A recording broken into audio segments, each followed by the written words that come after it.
Fala pessoal, beleza? Sou o professor Dr. Jefferson Comim. Vamos para a aula 2 aqui do nosso curso de Fisiologia do Exercício. E nessa aula 2 a gente vai conversar sobre o metabolismo, tá? Eu vou passar uma visão aí bem geral do metabolismo energético para vocês, e isso é muito importante dentro da Fisiologia do Exercício. Então vamos nessa. Então, o que a gente vai falar ao longo dessa aula? Tipos de metabolismo, metabolismo de carboidratos e também o de gorduras, de proteínas, ficou para a próxima aula, beleza? Pessoal, energia. O que é energia aqui pra gente quando a gente vai falar de metabolismo energético? Energia pra gente, nossa moeda de troca energética é o ATP, tá? A adenosina trifosfato, o ATP. Então, o ATP é pra gente a nossa energia. E aí tem essa imagem linda e maravilhosa que eu coloquei aí para vocês, mas eu gosto de explicar com os meus desenhos, que eles são muito mais bonitos. Como que é formado um ATP? Então, vamos até usar a imagem aqui. Como que é formado um ATP? A gente tem uma adenosina e uma ribose. A adenosina ela é uma base nitrogenada. E o que seria a ribose? Presta atenção.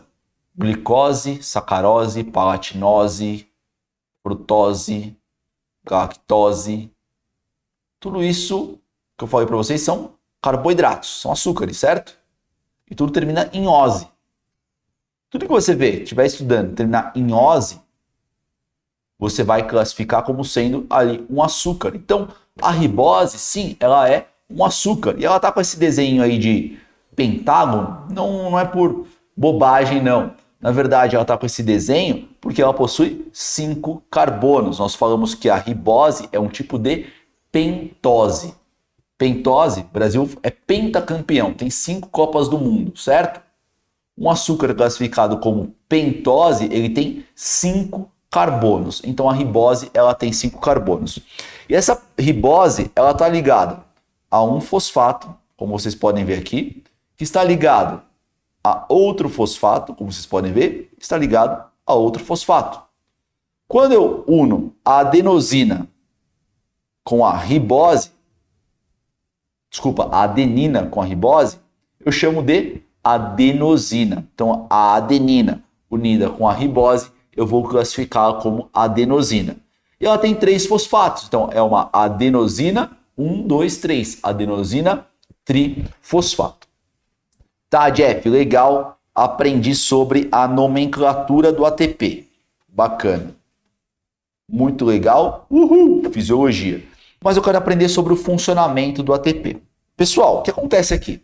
Quando eu pergunto, já perguntei isso em provinha, assim, sabe aquela provinha que você coloca uma pergunta para valer meio ponto só para o aluno não zerar? Não sei se você sabe disso, mas acontece bastante. A gente faz isso, né? Deus toca o nosso coração e a gente faz isso. E aí você pergunta nessa questão, o que fornece o ATP, o que fornece a energia no ATP? E o aluno responde que é o fosfato. Parabéns, você acabou de errar a resposta, provavelmente você zerou a prova. O que fornece a energia no ATP não é o fosfato, mas sim as ligações que ocorrem entre os fosfatos. Então, de novo, anota isso no seu caderno. O que fornece a energia no ATP não é o fosfato, e sim as ligações que ocorrem entre os fosfatos. Volta a dar uma olhada na imagem que nós temos aí. Então a gente tem a adenina junto com a ribose formando a adenosina. A gente tem um tracinho em preto da ribose ligada em um fosfato. Legal. A gente tem um tracinho aí bagunçado em amarelo, de um fosfato com outro. E outro tracinho amarelo bagunçado de um fosfato com outro. Pessoal, apenas as ligações entre os fosfatos fornecem energia. Essa ligação 1, essa ligação 2 e essa ligação 3. A ligação 1 fornece energia? Não. Por quê? Porque a ligação 1 está ocorrendo entre um fosfato e a ribose. Então ela não fornece energia. A ligação 2 fornece energia? Sim, fornece energia, porque está ocorrendo entre um fosfato e outro fosfato. A ligação 3 fornece energia? Sim, porque está ocorrendo entre um fosfato e o outro fosfato. Ela consegue fornecer energia. Energeticamente, a ligação 3 fornece mais energia do que a 2. É importante saber isso, tá? Porque ela está mais distante da ribose. Basicamente por isso, ela fornece mais energia. Tá, Jeff, mas como assim que esse negócio fornece energia?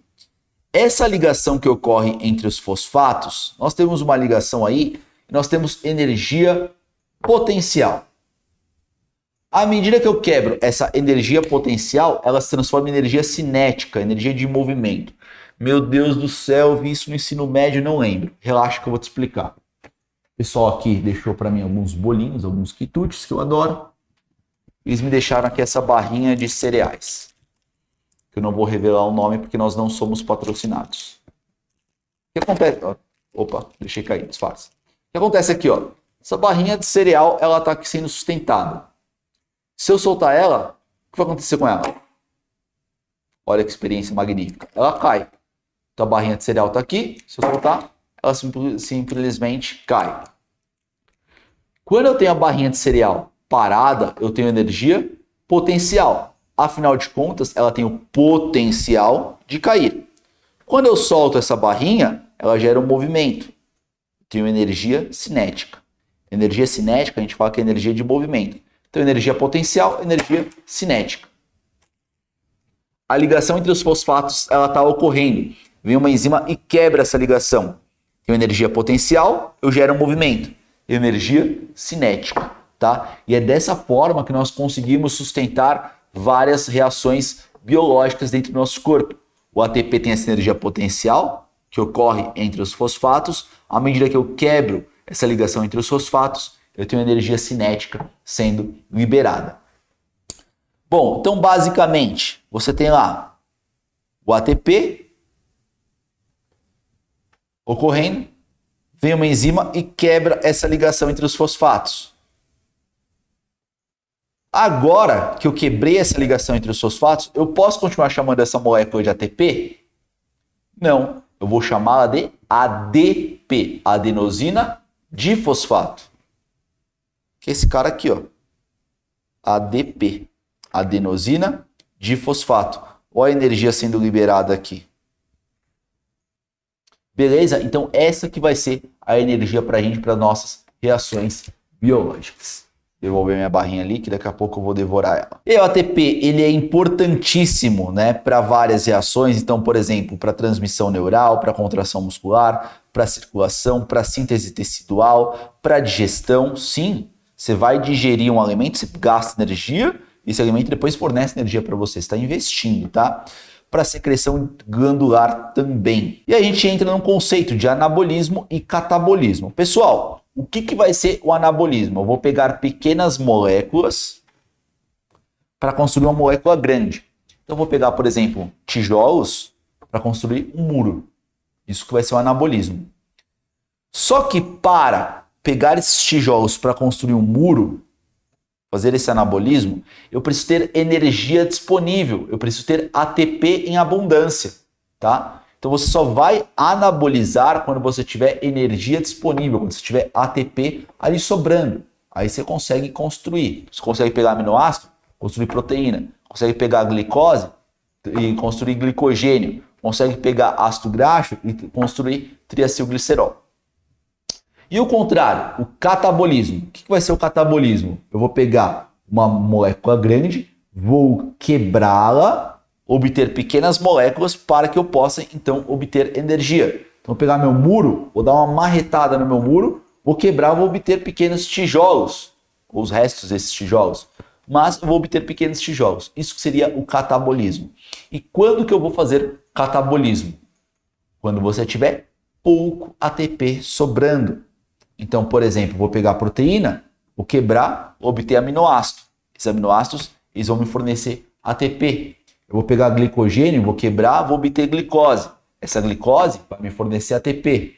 Vou pegar lipídio, triacilglicerol, vou quebrar e vou obter ácido graxo. Esse ácido graxo eu vou metabolizar para, então, obter ATP. Jeff, me dá um exemplo de quando eu estou anabolizando. Você acabou de comer. Comeu pra caramba. Foi na churrascaria, foi dar prejuízo. Comeu pra caramba. E aí você está comendo, você comeu, está sentado. Você está tendo gasto energético nesse momento? Não. Como que está o seu corpo? Não está com bastante molécula ali sobrando? Tá. Você está digerindo essas moléculas, está obtendo glicose, está obtendo carboidratos, está obtendo proteínas, aminoácidos, desculpa, está obtendo ácidos graxos. Nesse momento pós-prandial, por exemplo, em que você está em repouso, você acabou de fazer uma refeição, você vai estar no momento anabólico, você vai estar anabolizando, tanto é que nesse momento você libera insulina, tá? Que é o hormônio mais anabólico que você pode ter no seu corpo. Tá, Jeff, e quando que eu vou catabolizar? Quando você estiver em jejum ou então fazendo exercício físico. Você está fazendo exercício físico, aquele momento que você está fazendo exercício físico, está destruindo tudo. Está destruindo, tá? Seu corpo vai pegar ali as reservas energéticas, vai pegar essas moléculas grandes, vai quebrar essas moléculas para obtenção, então, de moléculas menores. E aí você vai conseguir metabolizar essas moléculas menores para obtenção da adenosina trifosfato, a obtenção do ATP. Bom, o que mais que nós temos aqui para discorrer? Sobre o metabolismo. Eu adoro aquelas pessoas que falam, não, eu conheço o meu metabolismo. Eu manjo do meu metabolismo. Não, eu vou comer esse negócio aqui porque eu conheço o meu metabolismo. Ah, vou treinar porque eu conheço o meu metabolismo. Aí você pega e mostra essa imagem para a pessoa. Isso é o seu metabolismo, isso é o metabolismo humano, tá? Então, todas as reações bioquímicas, metabólicas que ocorrem no nosso metabolismo energético. Eu amo estudar isso, mas é óbvio que eu me perco muitas vezes isso daqui. Agora você imagina o leigo, né? Eu, modéstia à parte, não me considero leigo nessa parte. E aí, será que você conhece o metabolismo mesmo? Eu acho que eu vou dar uma simplificada para vocês. Então, ó, esse aqui é o nosso metabolismo energético, onde nós temos gorduras, carboidratos e proteínas. Nós conseguimos pegar essas moléculas, quebrá-las. Nós passamos aí pelo ciclo do ácido cítrico, que é essa bolinha que está em amarelo para vocês, acho que é amarelo, dourado, sei lá.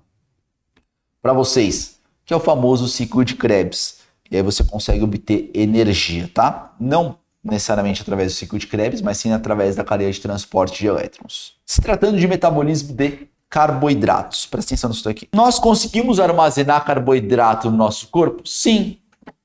Por isso que você é um doce de pessoa.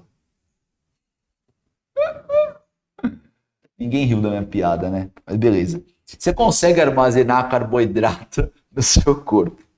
Como que você faz para armazenar carboidrato no seu corpo?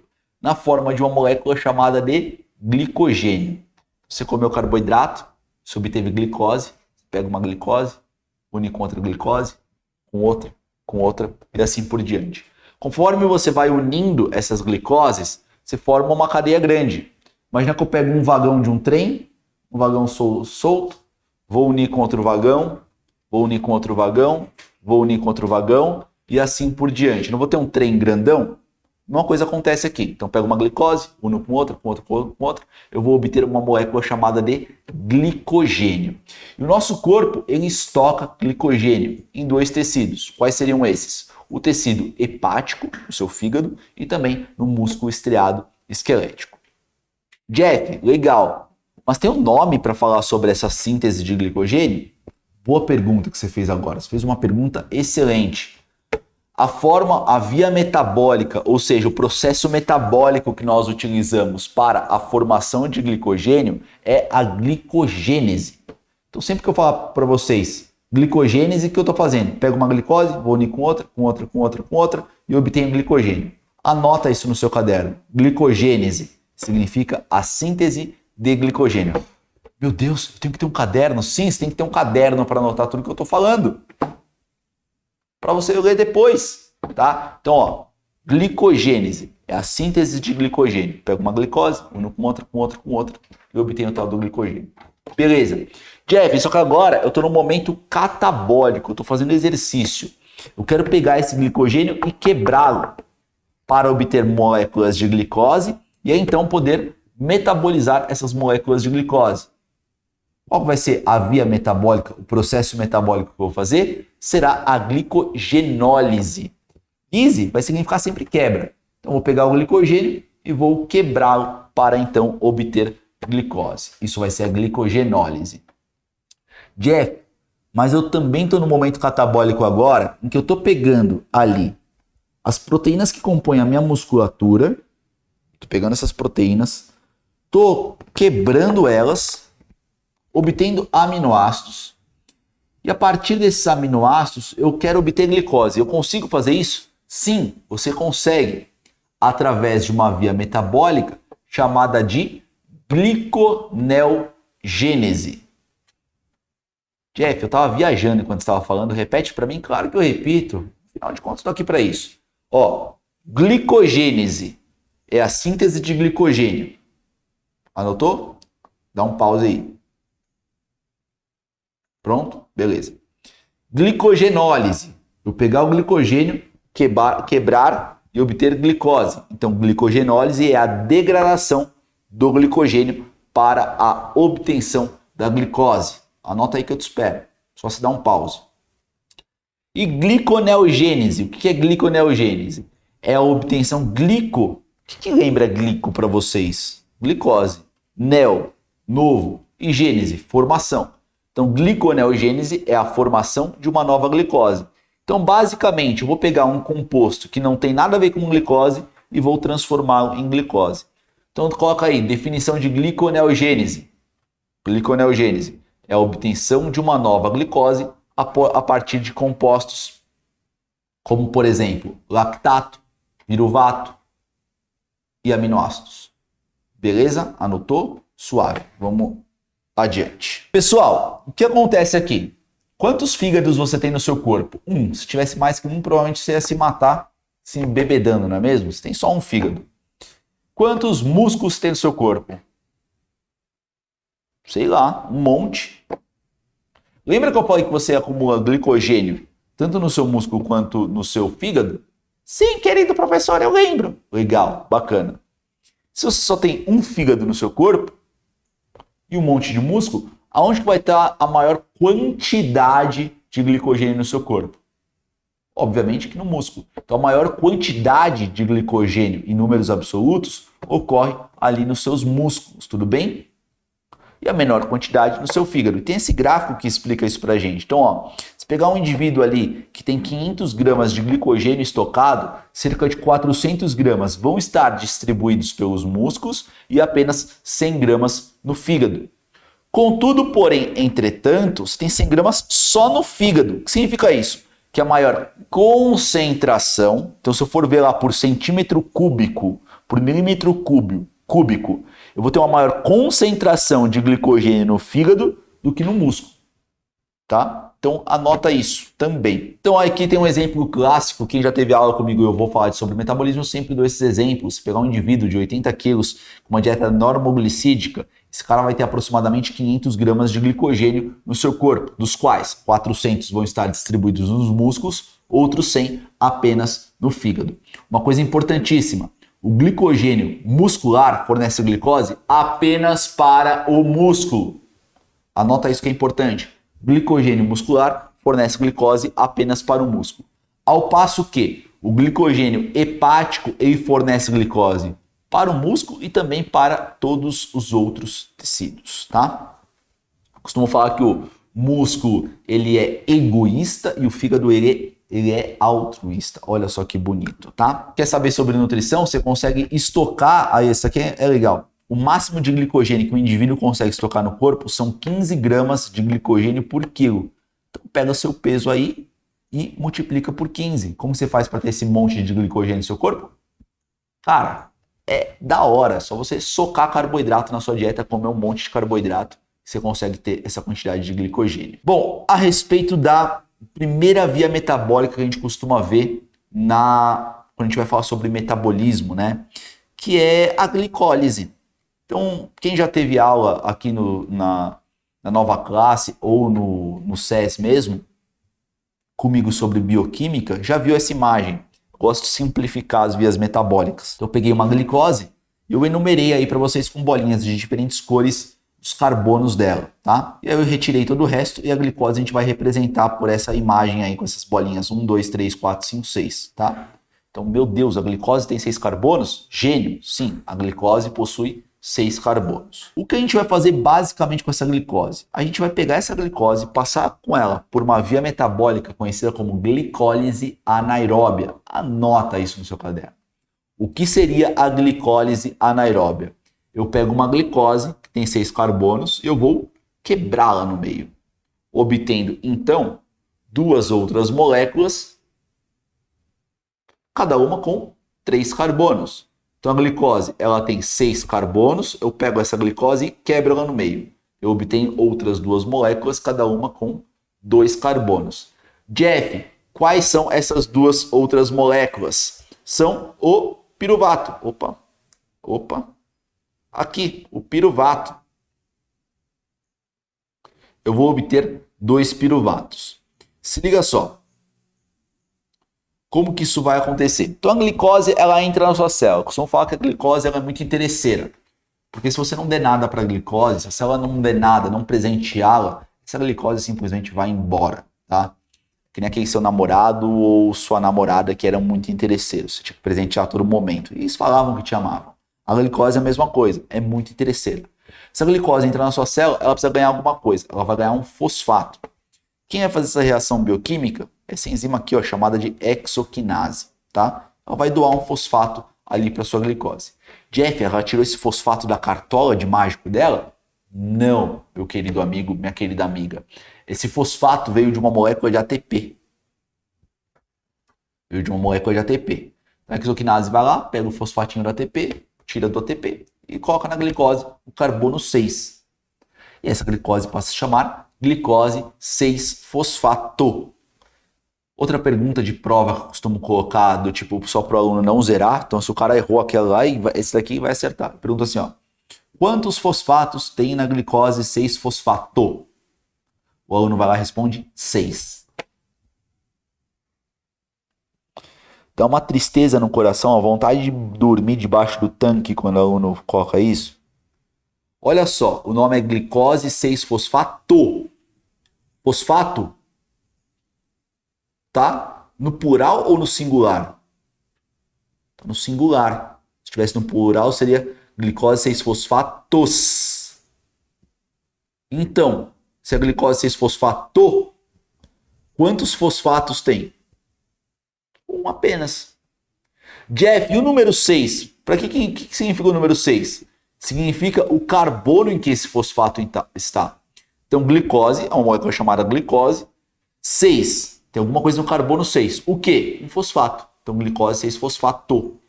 Beleza. Aí a gente pega essa glicose 6-fosfato e transforma, reorganiza ela e transforma numa frutose 6-fosfato. Quantos fosfatos tem? Um apenas. Pessoal, vou passar de uma maneira bem genérica para essas reações metabólicas, tá bom? Senão a gente acaba se perdendo. Agora, essa frutose 6-fosfato, ela vai ganhar mais um fosfato. Ela passará a se chamar frutose 1,6 bis-fosfato. Bis. Quando você vai lá, eu sei que vocês fazem isso, vão num concerto de ópera e falam, nossa, magnífico. Bis. O que significa isso? Você quer ali uma segunda vez? Porque foi esplendoroso o concerto. Então, quando eu falo bis-fosfato, significa que tem 2 fosfatos. E aonde estão esses fosfatos? No carbono 1 e no carbono 6. Por isso chama frutose 1,6 bis-fosfato. Beleza? Sim, Jeff, continua. Bacana. Obrigado, querido aluno. Essa é a fase que nós chamamos de fase de ativação aí da glicose.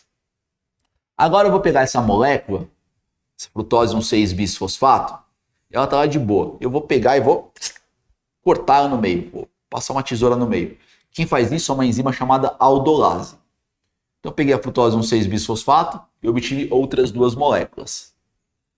O que acontece? Uma dessas moléculas, ela é legal, eu gosto dela, tá? Eu vou chamar ela de gliceraldeído 3-fosfato. Eu gosto dela, ela me serve para alguma coisa. A outra dessa molécula chama dihidroxetona. Essa molécula aqui, a dihidroxetona, ela não me serve de nada, mas ela tem os mesmos componentes que a gliceraldeído 3-fosfato. que vale mais a pena? Eu pegar essa molécula que não me serve de nada e quebrá-la, jogar ela fora, desprezar ela, ou eu pegar os componentes dela e transformar naquela molécula que me serve de alguma coisa? É evidente que para o corpo ele não vai jogar nada fora. Ele vai pegar essa dihidroxicetona e vai converter em gliceraldeído 3-fosfato. Nesse momento, eu passarei a ter 2-gliceraldeído 3-fosfato. Esse gliceraldeído 3-fosfato passa por algumas reações, não vou me ater a elas, mas a gente obtém um 3-bisfosfoglicerato. A gente vai então obter do 1,3-bisfosfoglicerato, nós vamos obter o 3-fosfoglicerato. O que acontece nesse momento? Que de uma reação para outra eu produzo moléculas de ATP, tá? Do 3-fosfoglicerato eu obtenho 2-fosfoglicerato, 3-fosfoglicerato. Aonde está o fosfato? No carbono? 3. Depois se transforma em 2-fosfoglicerato. Onde está o fosfato? No carbono? 2. Depois eu vou obter um cara chamado de fosfoenol piruvato. E por fim eu vou obter o piruvato. O que acontece? Fosfoenol piruvato para piruvato. O que eu fiz? Eu perdi um fosfato. Esse fosfato me ajudou na obtenção de ATP também. Mas, resumidamente, eu peguei a glicose, quebrei no meio e obtive 2 piruvatos. Pessoal, em algum momento em que eu acabei descrevendo essa reação para vocês, eu falei que eu usei oxigênio? Lógico. Lógico que não. Eu não usei oxigênio. Vocês concordam comigo que eu peguei a glicose e quebrei ela no meio? O nome dessa via metabólica, então, é glicólise, porque eu quebrei a glicose, anaeróbia, porque eu não usei oxigênio, tudo bem? E ao término da glicólise anaeróbia, eu consigo obter 2 moléculas de piruvato. Essa glicose, esse piruvato com 3 carbonos, o que pode acontecer com ele? Se esse piruvato estiver em você, um ser humaninho, e você não tiver, esse piruvato não tiver disponibilidade de oxigênio, Jeff, me explica como assim disponibilidade de oxigênio? Imagina que eu estou aqui parado. Eu falo, bíceps contrai. Ele contraiu. Você acha que deu tempo do oxigênio que eu respirei passar pelo meu trato respiratório, sofrer hematose, ir lá para a minha célula muscular, para então minha célula falar, nossa, vou pegar esse oxigênio, vou metabolizar com nutrientes e vou contrair? É óbvio que não deu tempo. Não deu tempo disso. Então a minha célula muscular, ela contraiu sem a presença do oxigênio, certo? Então se esse piruvato, ele estiver lá e não deu tempo desse oxigênio chegar para ele, esse piruvato, ele será convertido em lactato. Nós vamos falar que nós temos a fermentação lática. Cerveja. Da hora, vamos falar de cerveja. O que é a cerveja? O pessoal pega lá cereais, cozinha esses cereais para degradar ali os carboidratos contidos nesses cereais. O pessoal vai lá e cozinha esses cereais. E aí a gente pega esses cereais e nós vamos obter ali açúcares. O pessoal chama isso de mosto, né? O que o pessoal faz com esse mosto? Ele vai lá e coloca esses açúcares em contato com as leveduras. Cereais. Que tipo de açúcar que eu vou ter aí nesses cereais? Vou ter? Que tipo de açúcar? Eu vou ter maltose. Eu pego essa maltose, quebro, obtenho moléculas de glicose.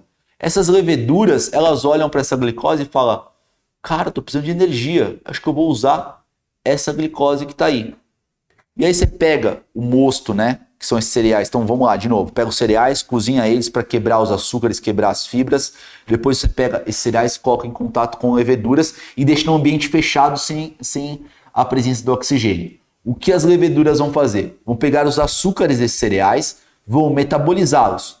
Tem oxigênio aí? Não tem. Deixa num ambiente sem o contato do oxigênio. As leveduras metabolizam esses cereais e aí elas conseguem obter o quê? Obtêm energia para que elas possam sobreviver. Mas, à medida que elas pegam esses cereais, a glicose desses cereais quebra, obtém piruvato, e esse piruvato ele é metabolizado ali sem a presença do oxigênio, o que vai acontecer é que esse piruvato ele será convertido em etanol e também CO2. E parabéns, você obteve cerveja, tá? É claro que você não é uma levedura, tem alguns casos de doenças bastante específicas e muito raras em que as pessoas elas comem alguns alimentos e elas podem ter a obtenção de etanol dentro delas. Então o cara come, sei lá, o cara almoçou, de repente ele fica bêbado. Olha só que loucura, tá? Vocês conseguem encontrar esses casos bastante raros. Mas agora, se esse piruvato ele estiver no contato, na presença do oxigênio, esse piruvato ele será convertido em acetil-CoA ou acetato, como tá aí para vocês. Bom, aqui eu já expliquei para vocês, né? Bom, o piruvato ele será convertido em acetil-CoA. Isso ocorre, esse piruvato para ele ser convertido em acetil-CoA, você vai precisar de um complexo enzimático. Não vou me ater a isso, mas o complexo enzimático ele chama complexo piruvato desidrogenase, tá? E a reação pela qual eu transformo o piruvato em acetil-CoA, nós vamos chamar de descarboxilação do piruvato. Olha o nome, descarboxilação do piruvato. Você acha que eu vou colocar carbono ou que eu vou tirar carbono? É óbvio que eu vou retirar carbono ao longo da descarboxilação do piruvato. Então, pego lá o piruvato, tem 3 carbonos, retiro um carbono. Esse carbono que eu retirei, ele vai ser desprezado e vai ser eliminado na forma de CO2. Agora eu tenho só 2 carbonos ali. Eu pego uma coenzima A e eu ligo esses 2 carbonos e eu vou obter então o acetil-CoA. O que é importante saber que essa reação de descarboxilação do piruvato é feita por um complexo enzimático chamado de complexo piruvato desidrogenase. São 3 enzimas, vamos abreviar E1, E2 e E3. Essas enzimas elas precisam de vitaminas do complexo B. Tiamina, riboflavina, niacina e o acetil-CoA. O acetil-CoA vem de ácido pantotênico, que é a vitamina B5. E aí vem o ciclo de Krebs. Oh, meu Deus do céu, como eu tenho medo do ciclo de Krebs. Pessoal, ciclo de Krebs, você precisa saber tudo. Ciclo de Krebs, o que acontece? Vamos lá. O que você entende pelo nome ciclo? O que é ciclo? Ciclo. Quando a gente está na escola, a gente aprende o ciclo sem fim do Rei Leão, né? Que aí a plantinha nasce, vem a vaquinha, come a plantinha, aí a vaquinha tá lá de boa, vem o leão, come o leão, depois de um tempo o leão morre, e aí a carcaça do leão serve de nutriente para as plantinhas. Você começou em um ponto e terminou no mesmo ponto. Isso que é um ciclo. Ciclo de Krebs, a mesma coisa. Você começa em um ponto e termina nesse mesmo ponto. O que vai acontecer aqui? O acetil-CoA que eu acabei de falar para vocês, quantos carbonos tem? Você consegue ver na imagem aí. Tá lá em cima, ó. 1, 2 e tem uma coenzima A ligada. Tá em azul. Tem 2 carbonos o acetil-CoA. Legal. Para esse acetil-CoA entrar no ciclo de Krebs, ele precisa encontrar um outro rapazinho chamado de oxaloacetato. Então presta atenção. O acetil-CoA que tem 2 carbonos, ele vai encontrar um outro rapazinho chamado de oxaloacetato. Olha aí na imagem, quantos carbonos o oxaloacetato tem? Sentido anti-horário aí, ó, oxaloacetato. Ele tem 4 carbonos.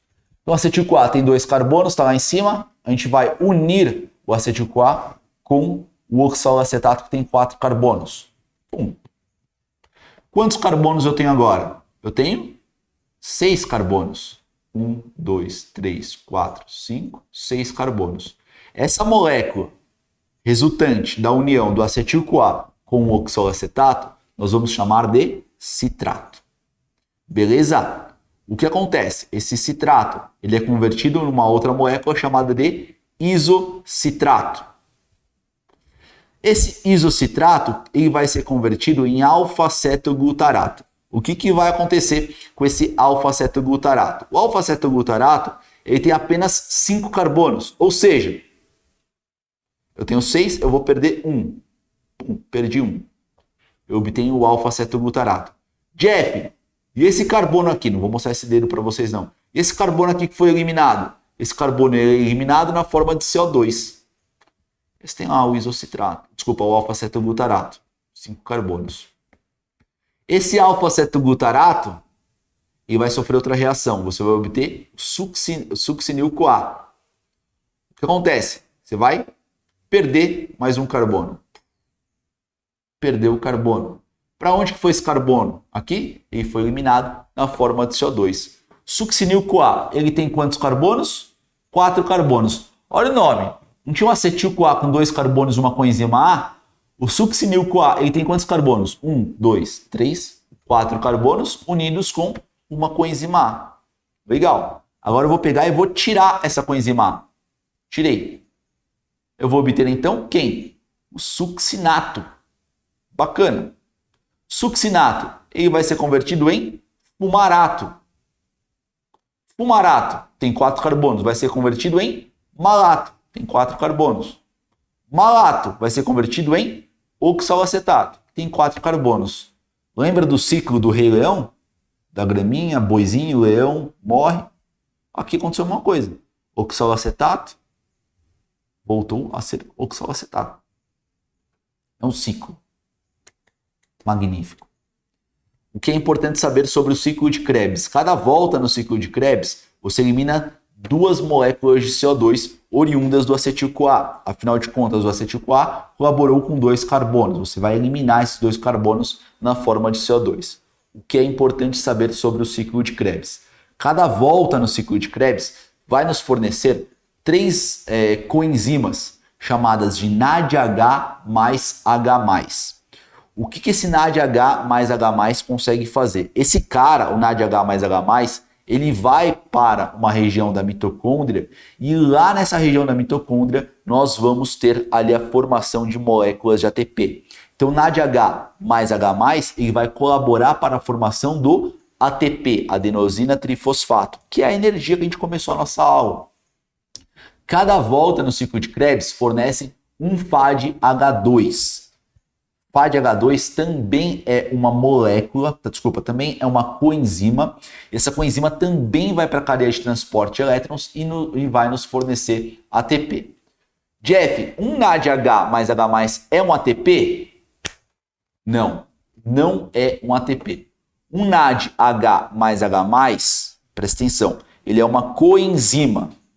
E cada NADH mais H+ consegue nos fornecer 2 ATPs e meio.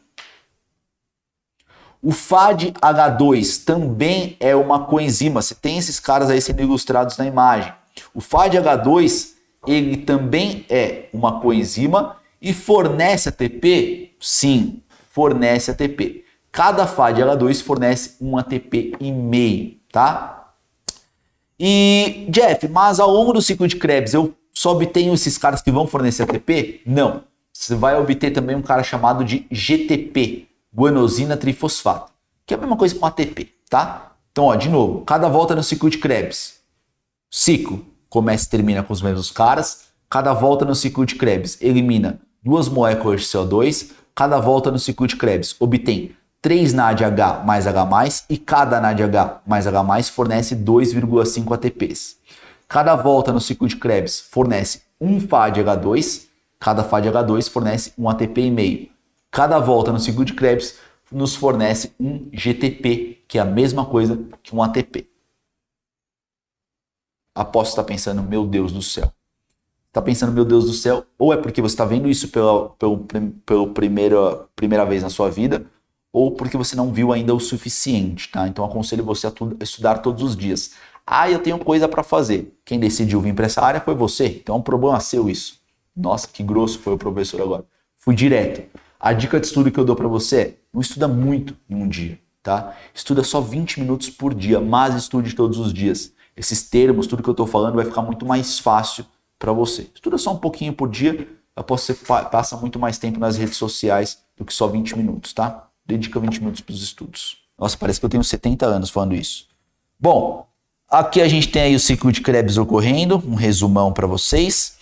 Tudo isso ocorre lá no interior da mitocôndria. Você obtém esses íons H+, a partir do NADH mais H+, também do FADH2. Esses caras vão para a cadeia de transporte de elétrons e é lá que você obterá ATP.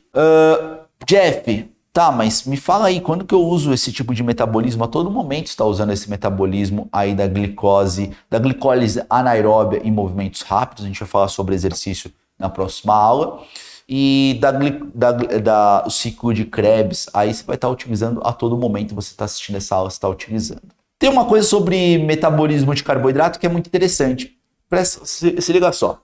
Foi para vocês que a gente tem o glicogênio, tá lá no fígado ou no músculo. Você pode pegar esse glicogênio e fazer uma reação metabólica, que eu esqueci qual que é o nome. Vou tomar um copo d'água aqui enquanto você lembra, procura aí. Você pega o glicogênio e quebra para obter glicose. Qual que é o nome dessa via metabólica? Perfeito, glicogenólise. Se obter a glicose, ela caiu na sua corrente sanguínea.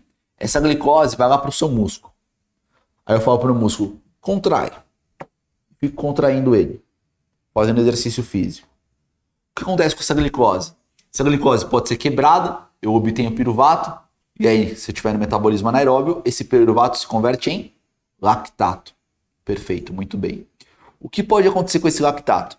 Esse lactato, que está lá no meu músculo, ele pode simplesmente cair na minha veia de novo, passar pelo meu coração, chegar no meu fígado, o fígado pega um lactato, pega outro lactato, fala, que legal, transforma esses dois lactatos em piruvato e depois em glicose de novo.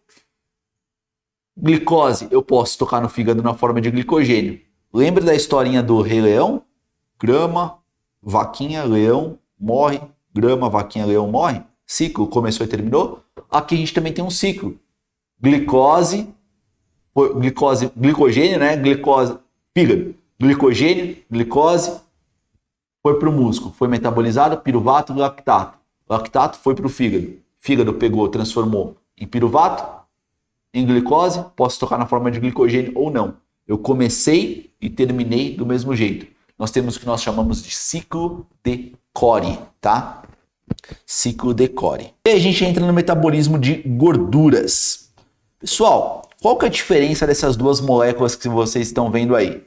A molécula 1, que eu vou deixar aqui para vocês, ó, 1, e a molécula 2. Elas têm os mesmos componentes, carboidrato, oxigênio e hidrogênio. A diferença é que aqui nós temos uma glicose e aqui nós temos um ácido graxo. E a diferença entre os carboidratos, como nesse exemplo, a glicose, e os ácidos graxos são gorduras, é a proporção de hidrogênio para oxigênio. Então aqui na glicose tem oxigênio aqui e aqui.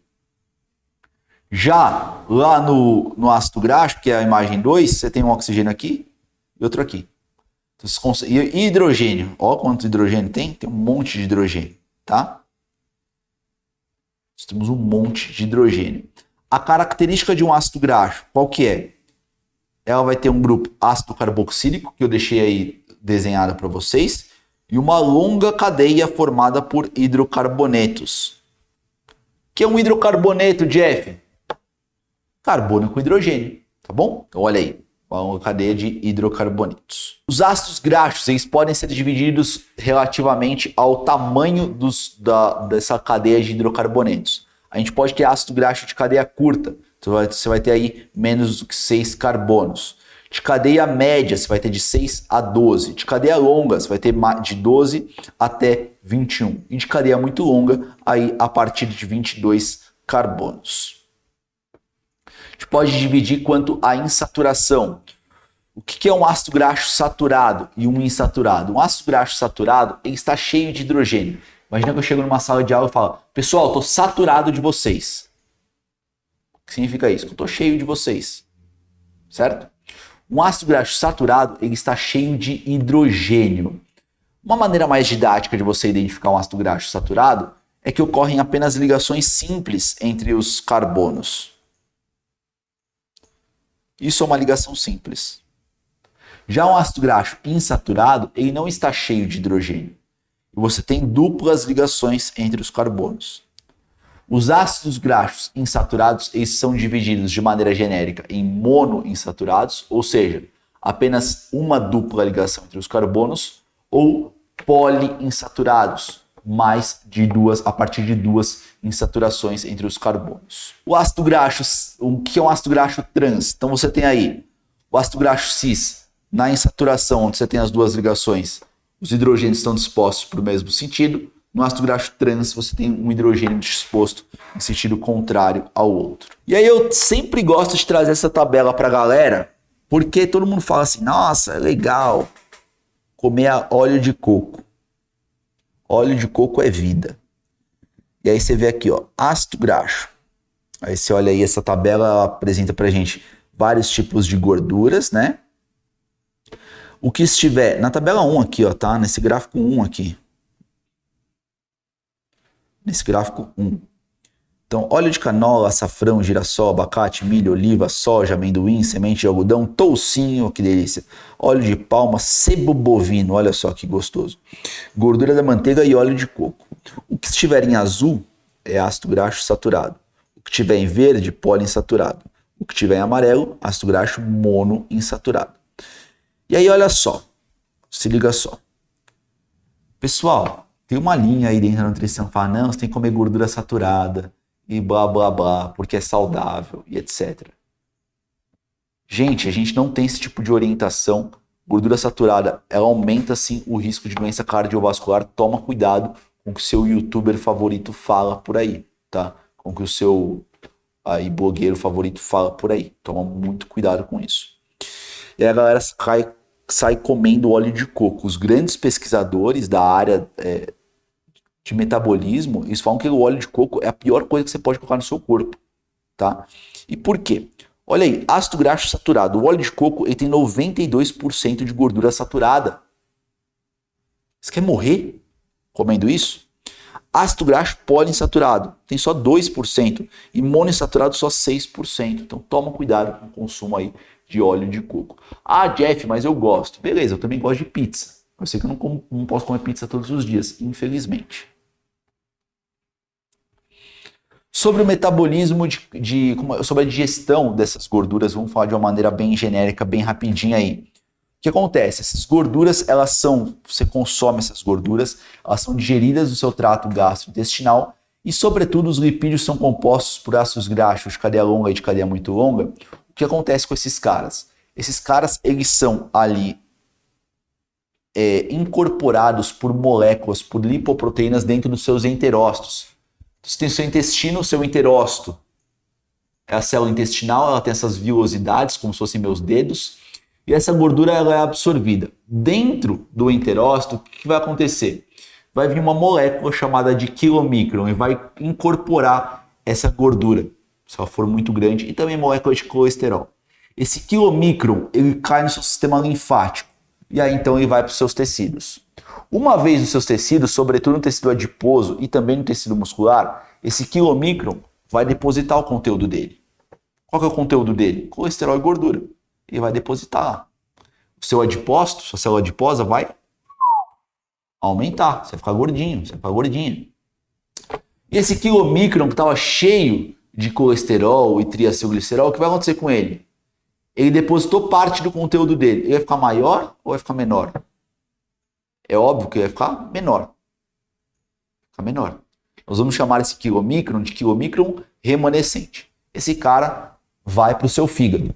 Lá o seu fígado pega o conteúdo desse quilomicron remanescente e metaboliza, transformando esse quilomicron remanescente numa molécula que você já deve ter ouvido falar. Very Low Density Lipoprotein, VLDL, uma lipoproteína de muito baixa densidade. Sei que é horrível esse termo. O VLDL cai, vai para o seu sangue, obviamente, ele cai na sua corrente sanguínea e vai para os seus tecidos de novo, adiposo e também muscular.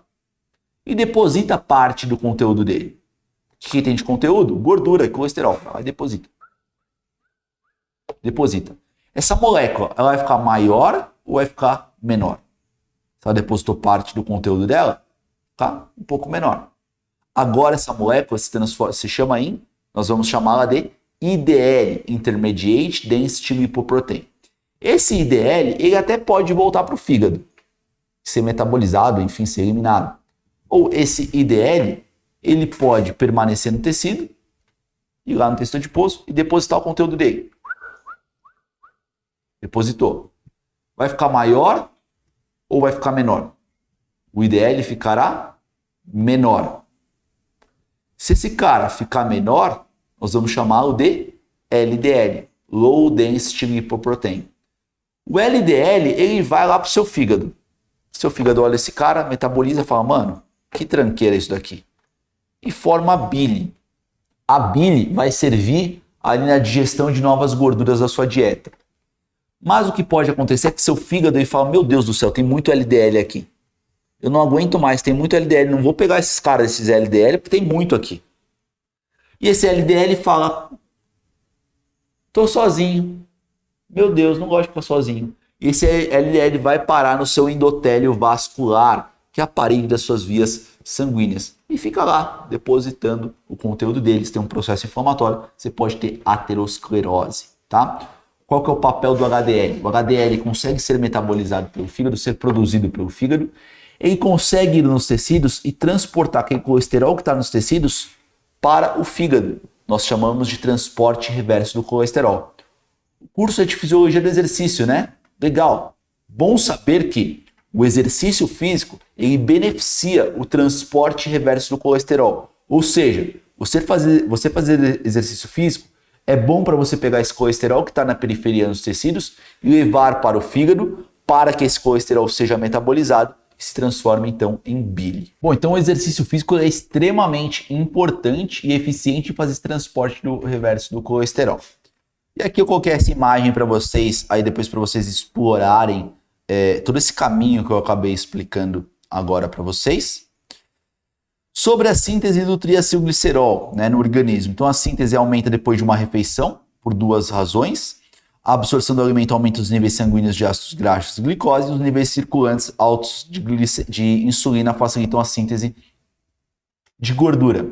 Pessoal, triacilglicerol, você estoca ele, você tem o seu tecido adiposo, ele vai estocar o excesso de energia na forma de triacilglicerol, que é uma molécula de glicerol unindo 3 ácidos graxos.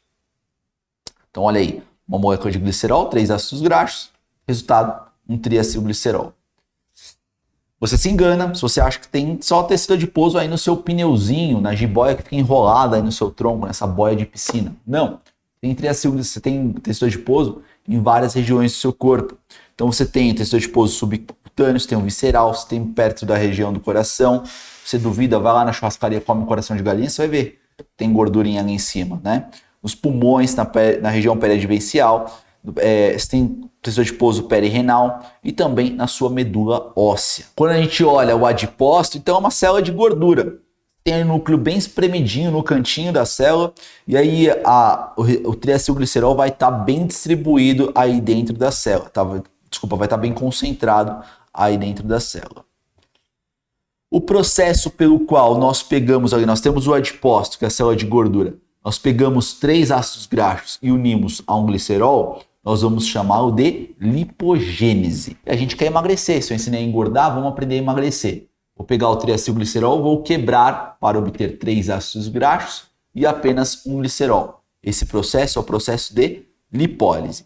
Como que você pode proporcionar a lipólise? Presta atenção, a lipólise é só o processo que eu vou pegar o adipócito, vou quebrar o triacilglicerol dentro dele. Só vou fazer isso, não vou queimar. Então, a lipólise só vou fazer essa quebra.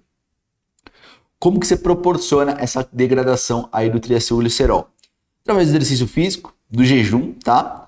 O estresse induzido por frio e também o exercício prolongado que pode proporcionar a depleção do oxigênio. Então, basicamente, você tem que entrar numa situação de estresse. Exercício físico é estresse, jejum é estresse, passar frio é um estresse danado. Durante situações de estresse, você libera alguns hormônios. Quais são eles? As catecolaminas, adrenalina e noradrenalina. Você libera GH, o hormônio do crescimento. Você libera cortisol, que é o hormônio do estresse. Pode liberar também a interleucina 6. Nesse momento, esses 5 hormônios, eles conseguem ir lá no seu adipócito e ativar uma enzima chamada de ATGL, tá? Que é uma lipase do adipócito. Essa ATGL, ela vai pegar ali o triacilglicerol, que tem 3 ácidos graxos, e vai tirar o primeiro. Libera esse ácido graxo cai na sua corrente sanguínea, vai ser transportado pela albumina até a sua musculatura, por exemplo. Agora eu tenho um glicerol com 2 ácidos graxos, eu tenho um diacilglicerol. Vem uma enzima chamada lipase hormônio sensível. Tira o primeiro ácido graxo, tira o segundo ácido graxo. Esses ácidos graxos, eles caem na sua corrente sanguínea, são transportados por uma proteína chamada de albumina e vão até a sua musculatura. O glicerol pode ir para diferentes vias metabólicas. Então isso é a lipólise, tá? Isso é lipólise, só estou disponibilizando o ácido graxo. Agora entra a beta-oxidação. O que seria a beta-oxidação? Eu vou queimar esses ácidos graxos. Eu vou oxidar esses ácidos graxos.